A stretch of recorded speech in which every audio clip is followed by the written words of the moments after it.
Quarta coisa que você não pode deixar de saber antes de começar a trabalhar nos bastidores é como fazer um excelente alinhamento de expectativas. Priscila, como assim?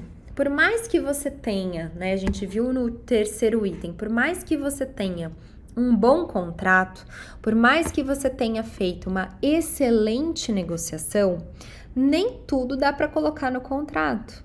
Nem tudo fica, né, disposto numa cláusula rígida com multas. Via de regra, a rotina, o dia a dia é que vai dar o ritmo, que vai dar o tom de como é que o trabalho vai acontecer entre você, profissional de bastidor, e o seu especialista. E toda hora você vai precisar alinhar expectativas com o seu especialista. O que eu quero dizer com isso? Lembra lá das habilidades comportamentais que eu falei? Você vai precisar usar muito as suas habilidades de comunicação, de liderança. Por quê? Quem me dera se todo mundo só recebendo exatamente uma lista do que precisa fazer, de como precisa fazer e para quando precisa fazer, que as pessoas fossem todas autogerenciáveis, que o trabalho corresse liso, só dando manual de instrução para cada uma das partes envolvidas no processo. Quem trabalha ou já minimamente pôde conviver com pessoas em equipe, sabe que não é assim que funciona. Essa é uma grande utopia. No dia a dia, as pessoas elas vão... Deixa eu me arrumar aqui que eu tô tudo descabelada. No dia a dia, as pessoas elas vão travando no meio do processo e cada uma das partes vai nutrindo expectativas sobre a parceria. Então, às vezes o especialista ele fechou com você achando que ele fosse alcançar o tal dos X dígitos em X dias já no primeiro lançamento. E aí o que acontece? Às vezes vocês vão para o campo de batalha, fazem um lançamento que até é bom, tem um resultado legal, mas que não bateu o tal dos X dígitos em Y dias. E aí o que acontece? O seu especialista fica frustrado.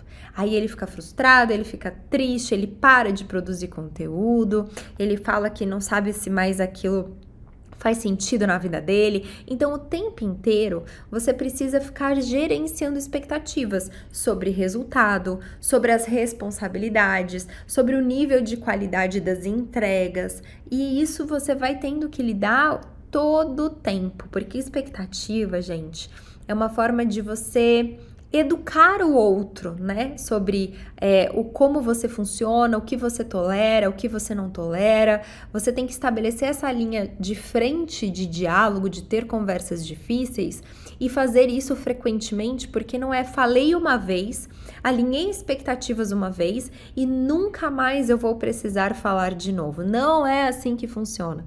Quem aqui tem um relacionamento de longo prazo? Marido, esposa, namorado, enfim. Quem aqui tem um relacionamento de longo prazo? Ou quem aqui tem filhos? Manda aqui pra mim no chat. Quem aqui tem um relacionamento de longo prazo ou tem filhos? Conta aqui pra mim se basta falar uma única vez uma coisa que te incomoda ou se numa relação de longo prazo ou com filhos não é preciso ter a paciência e a abertura de diálogo de insistir várias vezes e de se comunicar várias vezes sobre as mesmas coisas. Conta aqui pra mim no chat. Quem já teve filho, tem um relacionamento longo, sabe que é assim. E na sua relação com o especialista, você vai precisar fazer isso. E o que é que eu recomendo para que você faça isso de maneira coordenada, de maneira organizada, para você não precisar virar babá do seu especialista, né? Porque não é sobre isso, você tem muito mais um lado coach, treinador do que babá. O grande segredo é você ter rituais.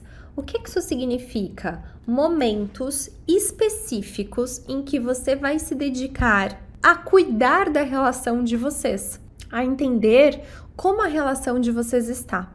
Esses rituais, no começo, eles podem ser rituais de análise da operação, do que está acontecendo e análise mesmo de satisfação. De e aí, você está gostando? O que é que você está sentindo? Como que você está se sentindo em relação ao nosso projeto, ao nosso trabalho juntos? Esses rituais, eles podem ser feitos uma vez por semana, eles podem ser feitos uma vez a cada 15 dias, depois eles podem passar para uma vez ao mês. Tudo vai depender, a frequência, tudo vai depender do caso concreto, de quão nova é a parceria. Se você está começando agora com especialista, faz com mais frequência. Faz uma vez por semana. É melhor, às vezes, pecar pelo excesso de comunicação do que pela falta.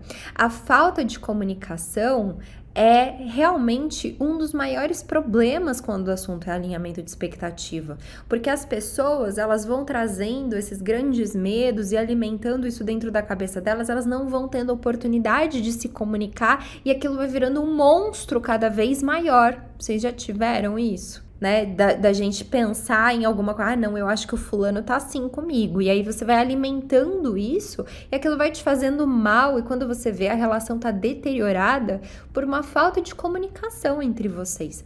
Então é importante estabelecer esses rituais. Se você tá no começo da relação com a pessoa, você normalmente vai precisar de mais tempo com ela. Então, eu recomendo que o alinhamento de expectativa seja muito mais frequente, uma vez por semana, por exemplo.